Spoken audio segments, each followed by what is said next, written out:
복음. 복음은 뭘까요? 복음은 하나님이 우리에게 주신 생명입니다. 생명. 이 생명을 우리가 받은 자가 되었어요. 그래서 오늘 바울은 내가 복음을 부끄러워하지 않는다. 이렇게 그가 자신 있게 말을 하고 있습니다.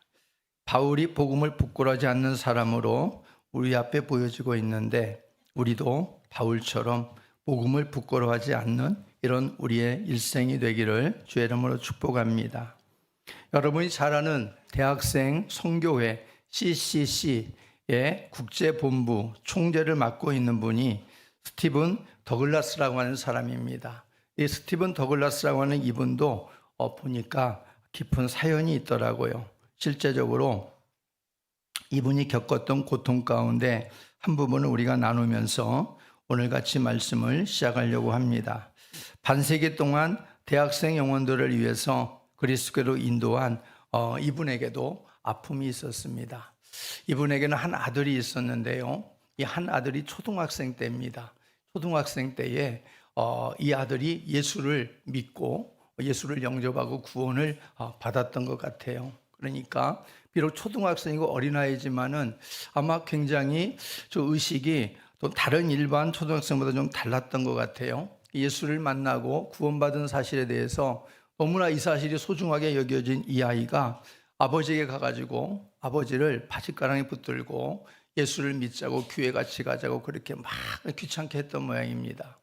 너무나 귀찮게 하니까 이 아버지가 조그만 게 좀 대견스럽기도 하지만은 그래도 너무 귀찮으니까 떨쳐버리려고 야 그래 네가 먼저 교회 나갔으니까 너가 먼저 믿음 생활 좀 열심히 해라. 믿음 생활 잘하고 있으면 아버지가 나중에 시간을 내서 따라갈게. 그러면서 이제 약속을 했다는 거지요. 그런데 그러기를 계속해서 변명하기를 시간이 흘러가지고 몇 년이 지나고 그러다가 이 아들이 밖에 나가서 교통사고를 당했고 그리고 하나님이 하늘나라로 먼저 부르셨습니다. 그래서 이 아버지의 이 마음이 너무나 아파가지고 이제 장례를 치르고 아들의 방에 가가지고 이제 아들의 유품을 정리하다가 아들이 쓴 일기장을 보게 되었다는 거지요. 그 일기장에 어떤 내용이 들어가 있었냐면은 하나님, 제가 예수를 믿고 이제 구원을 받았는데 우리 아버지도 꼭 예수 믿고 구원받게 해주십시오. 아직까지 나오고 있지 않은데 하나님, 내 아버지가 꼭 구원받게 해주세요. 그러면서 하나님, 내 아버지가 예수 믿고 구원받는 데 있어서 내 목숨이 필요하다면은 하나님, 저를 데려가 주세요. 그런 글귀가 써 있었다는 거예요. 그러니까 이 아버지가 그걸 읽고 얼마나 큰 오열을 하고 얼마나 큰 충격을 받았겠어요. 그래서 이 큰 충격을 받고 잠시 동안을 정말 멍하니 있다가 이 아버지가 생각하는 거예요. 아니 도대체 내 아들이 믿었던 예수란 이분이 도대체 누구길래 이 어린아이로 하여금 자기 목숨을 내놓으면서 아버지를 구원해달라고 그렇게 간절히 이렇게 일기장에 썼을까? 이 아버지는 그 아들의 그 마음이 너무너무나 궁금해가지고 그 길로 교회를 찾아갔다는 거죠. 그리고 복음을 듣고 결국에는 거기서 예수를 영접하고 만나게 되었습니다. 바로 그 사람이 바로 국제본부 총재로 있는 바로 스티븐 더글라스라고 하는 사람입니다. 한 조그만 초등학생의 그 아이가 복음을 부끄러워하지 않는 그 열정에 의해서 아버지가 구원을 받았습니다. 그리고 그 아이의 피값을 통해서 아버지가 예수께 나오게 되었고 그 아버지를 통해서 또한 많은 젊은이들이 그리스도 앞으로 나오게 되었습니다. 저는 이것이 진정한 복음의 능력이라고 믿습니다. 오늘 이 시간에는 우리가 바울이 능력이 되었던 이 복음에 대해서 우리가 살펴보면서 함께 은혜를 나누고자 합니다.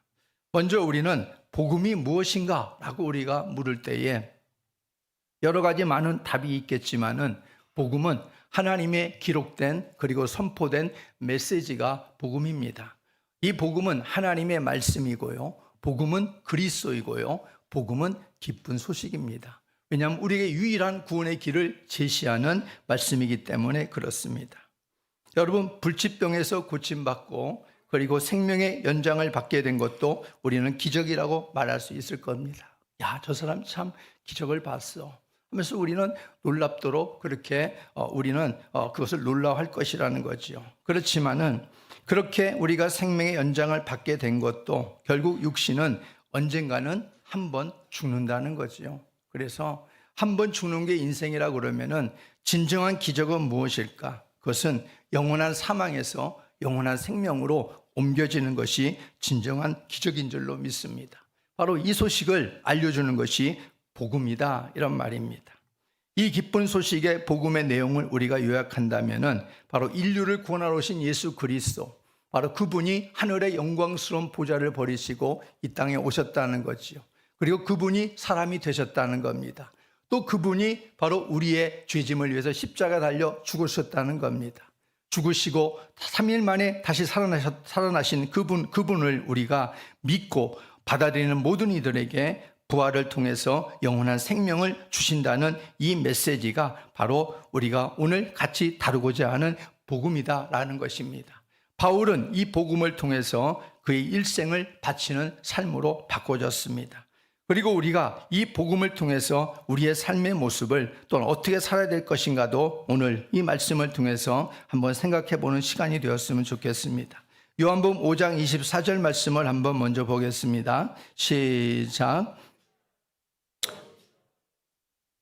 내 말을 듣고 또 나 보내신 이를 믿는 자는 영생을 얻었고 심판에 이르지 아니하나니 사망에서 생명 옮겼느니라. 여기 보면 내 말을 듣고 뭐예요? 하나님의 말씀, 주의 말씀을 듣고 그 말은 뭐예요? 오늘날 기록된 하나님의 말씀, 이걸 우리는 복음이라 말합니다. 복음을 듣고 또 우리가 예수 그리스도를 우리가 믿게 되어졌을 때에 그 사람에게는 영원한 생명이 주어진다. 사망에서 생명으로 옮겨진다. 이렇게 말씀해 주고 있습니다. 이 땅에 예수가 없는 모든 인생들은 다 영원한 심판에 하나님께서 처해지게 되었습니다.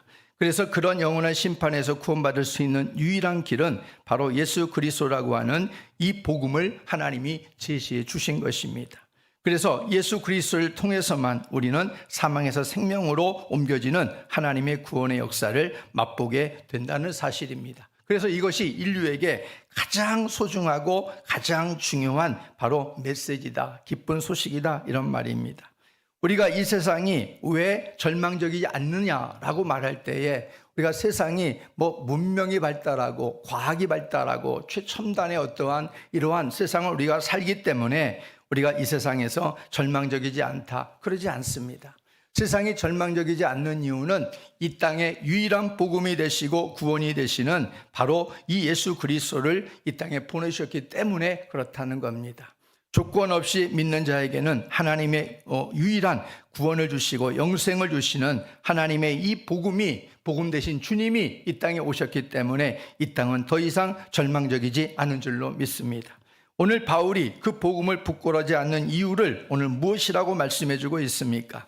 오늘 보면은 바울은 복음은 모든 믿는 자에게 구원을 주시는 하나님의 능력이기 때문이다, 이렇게 고백하고 있습니다. 자, 16절 말씀 다시 보겠습니다. 시작. 모든 믿는 자에게 구원을 주시는 하나님의 능력이 됨이라. 먼저는 유대인에게요, 그리고 헬라인에게로다.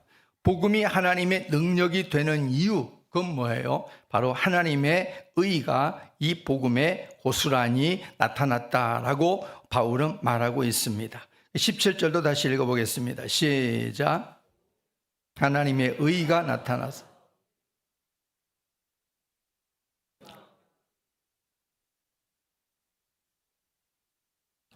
복음에는 하나님의 의가 나타났다, 이렇게 말씀해 주고 있어요. 세상이라고 하는 우리가 살고 있는 이 땅에는 자기의 의로움을 가지고는 결코 하나님 앞에 구원받을 인생이 아무도 없습니다. 왜냐하면 모든 사람이 죄를 범하였음에 하나님의 영광에 이르지 못하기 때문에 그렇습니다. 그래서 하나님이 부여해 주시는 하나님의 새로운 의가 필요하다, 이런 말이죠. 근데 그것이 복음에 나와 있다라고 말씀해 주고 있습니다. 복음은 하나님의 의로움을 덧입는 방법을 소개해 주고 있는데 그 방법은 복음을 듣고 하나님의 아들 예수께서 나의 죄와 우리의 죄 때문에 십자가 달려 죽으시고 그리고 죽은 지 사흘 만에 다시 살아나셨다라고 하는 이 사실을 우리가 마음에 믿고 받아들이면 되는 것입니다. 그럴 때 그 인생에게는 하나님의 의로움이 전가가 되어집니다. 그리고 거룩한 하나님의 백성이 되어지는 것입니다. 하나님은 이러한 하나님의 의를 바로 이 세상에 나타내시기 위해서 행동으로, 말씀만 하시지 않고 행동으로 나타내셨고 구원의 열매로 나타내셨습니다. 행동은 어떤 행동이냐면 바로 독생자 예수 그리스도께서 이 땅에 오셔서 십자가 대속을 위해서 죽으신 겁니다. 이게 행동이에요. 그리고 또 하나, 죽으신 예수님이 죽은 지 사흘 만에 다시 살아나셔서 부활의 첫 열매가 되신 것입니다. 이것이 바로 우리에게 보여주신 행동이고 열매다라는 것이죠. 고린도전서 15장 20절도 한번 같이 보겠습니다. 시작. 그러나 이제 그리스도께서 죽은 자 가운데서 다시 살아나사 잠자는 자들의 첫 열매가 되셨도다. 예수 그리스도의 십자가 대속을 통해서 우리가 죄 사함을 받는 길이 열렸습니다. 그리고 하나님 앞에 우리의 의로움이 아니라 하나님의 의로움을 받고 이제 하나님께 나갈 수 있는, 구원받을 수 있는 길이 열렸다, 이런 말이죠. 그것이 오로지 예수 그리스도의 십자가 대속, 하나님이 행동으로 보여주신 십자가 대속의 죽으심을 통해서만 가능하게 되었다는 것이지요. 그렇게 된 인생은 이제 부활의 소망을 가지고 이 땅에 살게 되어지고 하나님의 의로운 백성으로 구원의 소망을 가지고 살게 되어졌습니다. 바로 이것을 복음은 우리에게 말씀해 주고 선언하고 있는 겁니다.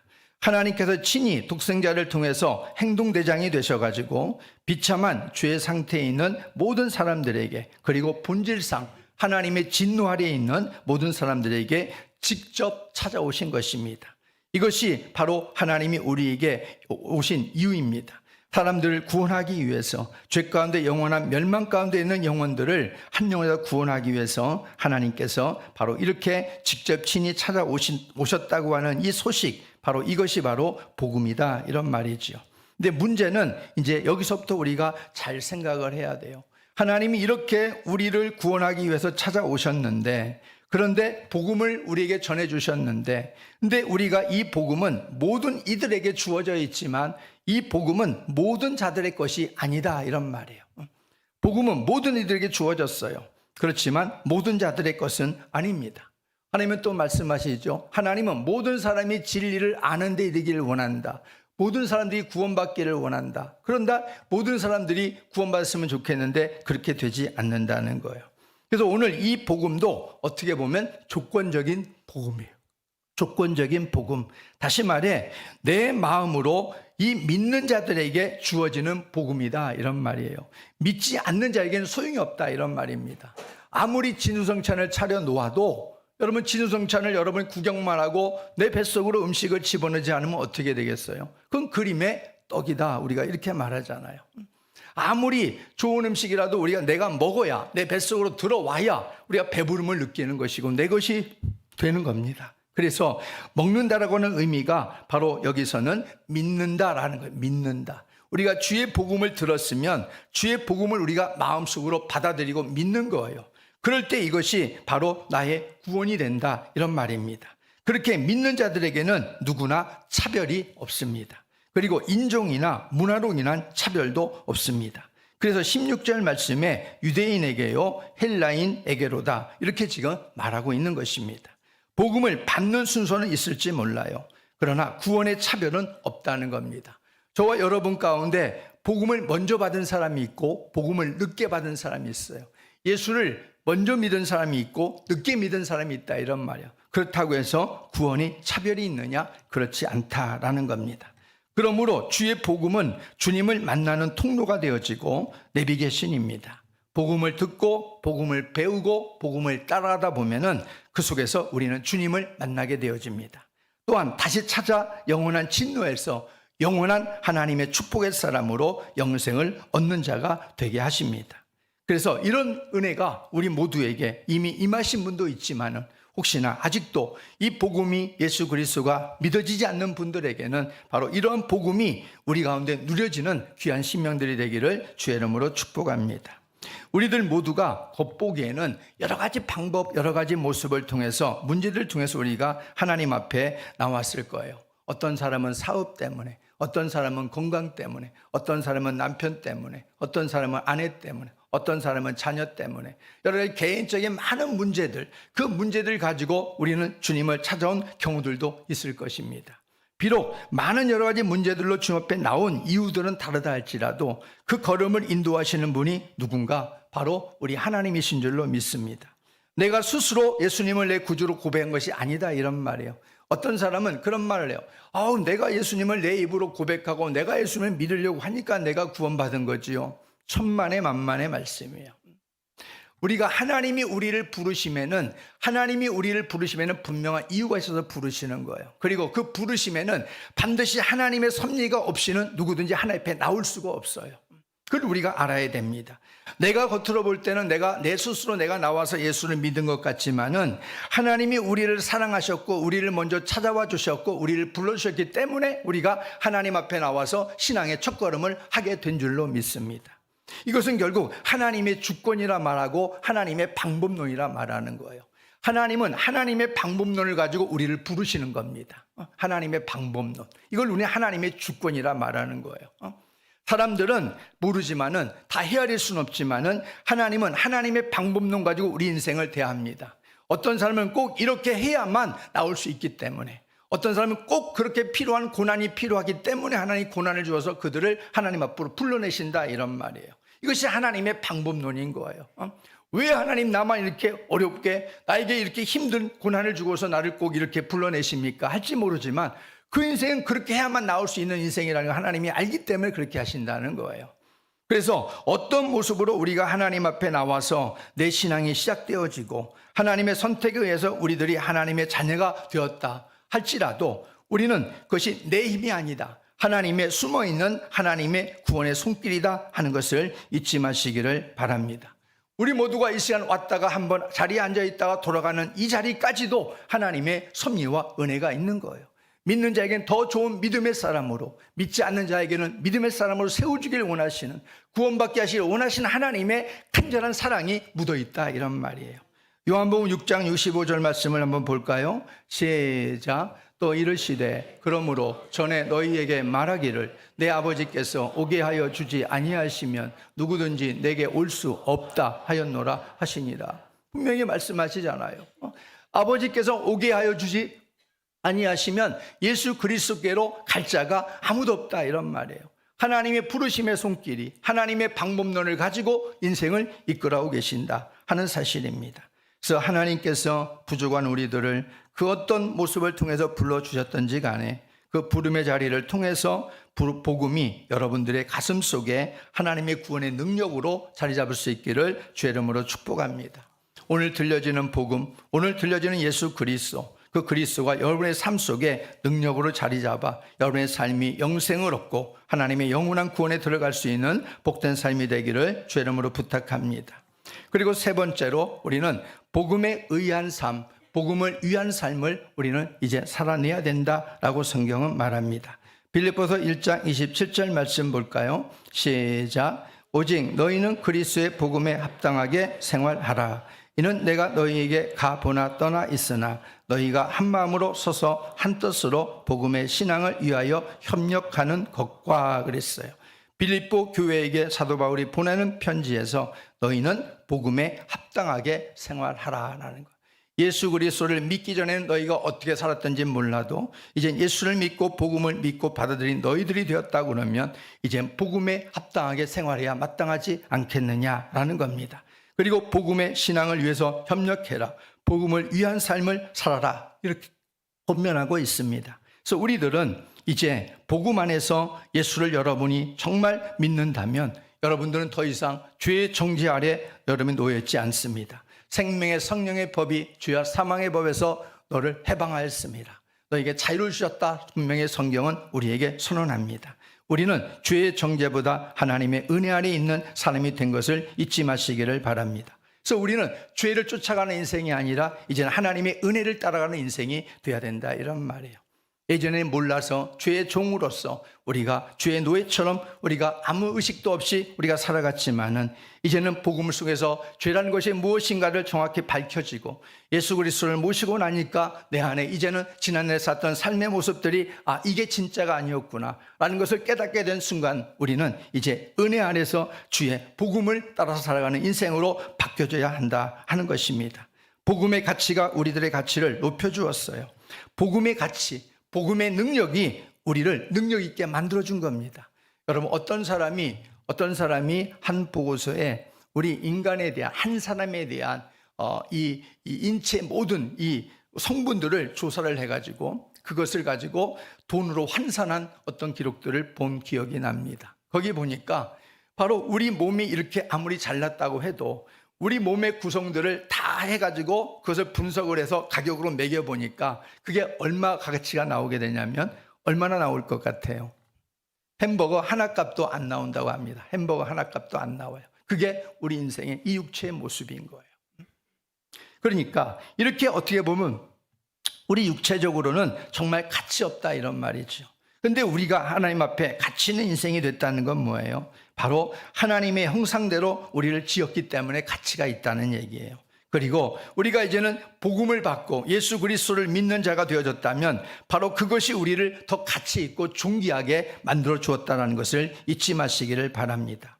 여러분 깨끗한 옷을 입고 우리가 움직일 때하고 그냥 누더기 옷을 입고 우리가 움직일 때하고는 활동이 달라요. 반경도 다르고 활동도 다르고 마음자세도 다르고 다 다른 거예요. 왜 더러운 옷을 입으면 그냥 때가 묻어도 상관없으니까 마음껏 그냥 활개치고 돌아다니겠지만 우리가 깨끗한 옷을 입고 우리가 나가면은 어떻게 해요? 먼저 몸가짐부터가 먼저 다소곳해지잖아요. 더러운 때가 묻지 않도록 하기 위해서 조심조심하지 않습니까?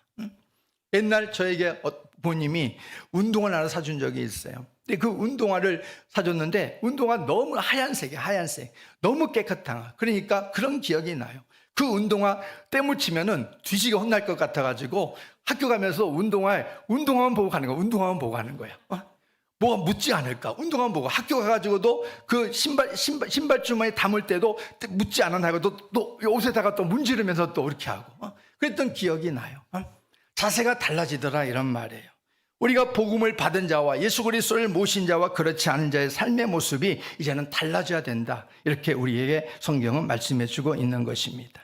그래서 복음을 받은 사람들은 이제 하나님의 능력 안에서 복음에 합당한 삶을 살아가야 된다. 그것이 복음을 위한 삶이 되어야 된다라고 말하고 있는 겁니다.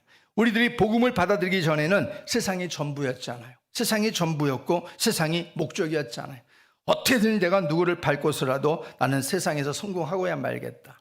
지금도 예수를 믿으면서 그런 분들 계시지 않나요? 우리가 복음을 받아들이기 전에는 세상의 전부고 세상의 목적일 수밖에 없어요. 저도 그랬으니까. 그러나 이제 예수를 알게 되어지고 복음이라고 하는 것이 무엇인가를 내가 믿게 된 순간부터는 우리의 시각의 각도가 조금씩 달라지더라 이런 말이에요. 세상이 전부가 아니구나.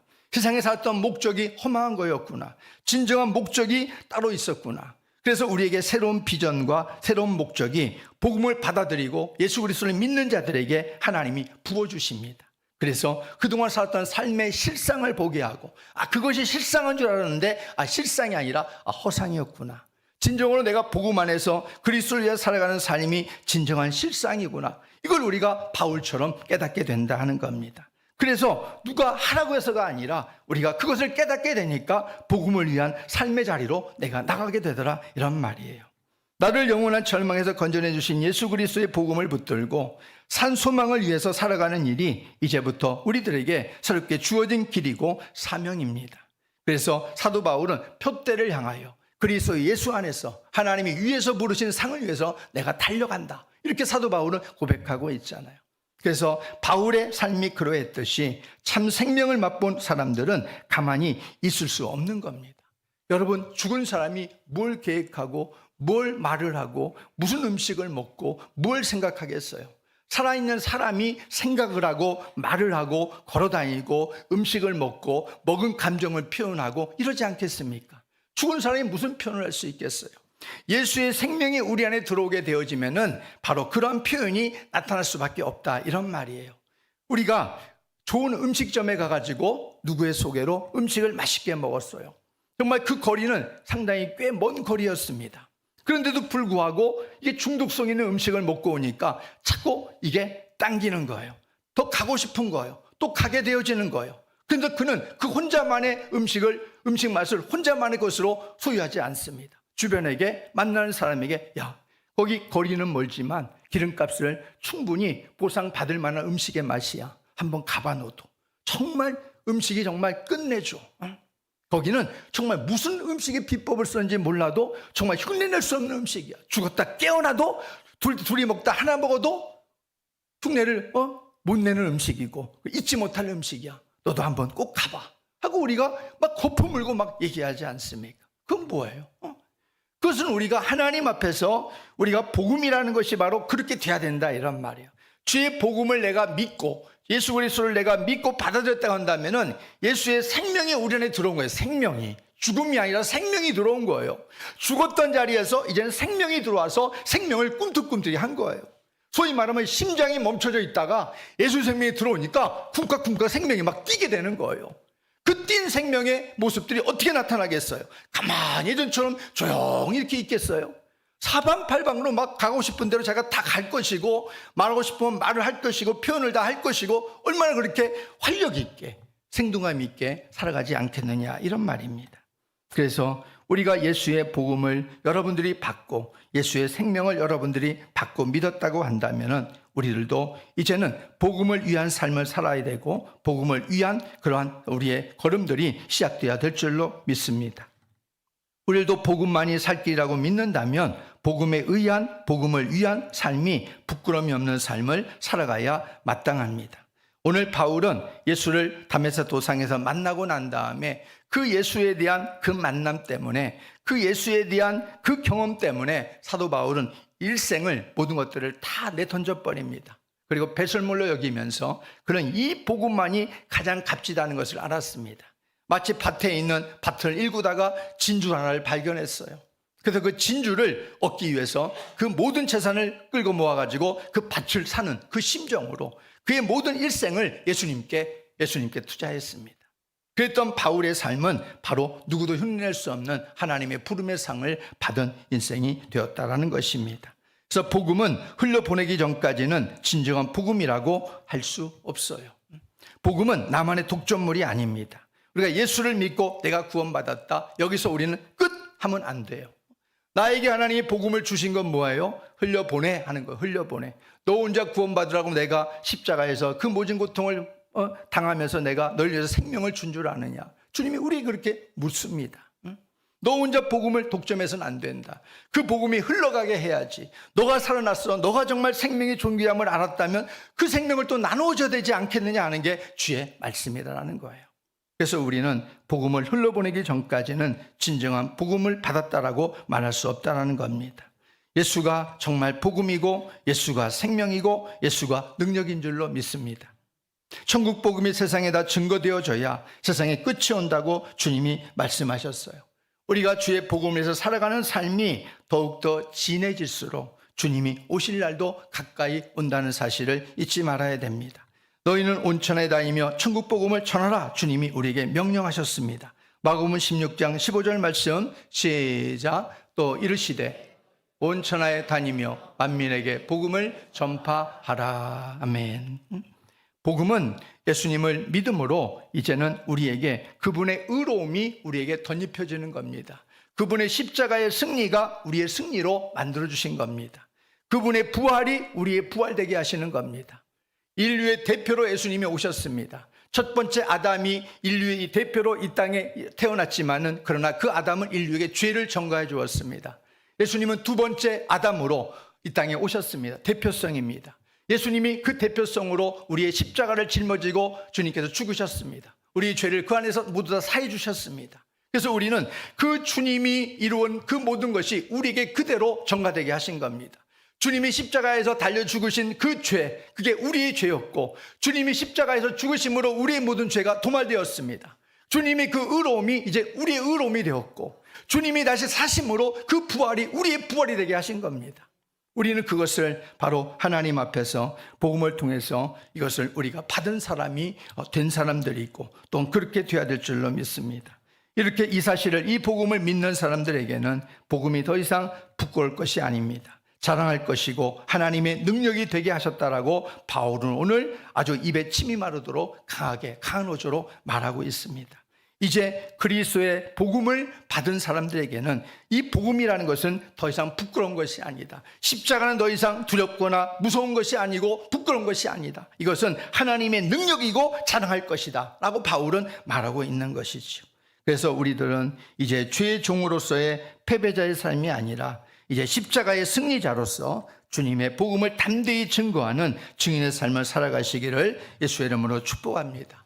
앞서 말했듯이 나를 통해서, 우리를 통해서 주의 복음이 세상에 흘러가기를 원합니다. 이웃에게, 가정에게, 모든 사람들에게 복음이 흘러가게 하셔서 한 사람이라도 하나님이 원하시고 자꾸 찾는 사람이 있다면 바로 우리가 흘러내는 그 복음을 통해서 하나님은 일을 하실 것입니다. 복음이 흘러가야 복음을 통해 하나님이 일을 하실 것이 아니겠습니까? 그래서 하나님이 우리를 먼저 불러준 것뿐이다. 불러줬다고 한다면 우리에게는 새로운 사명이 주어졌고 목적이 주어졌고 비전이 주어졌다. 이것을 위해서 우리가 눈을 들어 다시 한번 나를 향해서 주님이 원하시는 삶을 찾아서 힘차게 여러분들이 주님의 열심을 가지고 살아가는 삶이 되기를 주의 이름으로 부탁을 드립니다.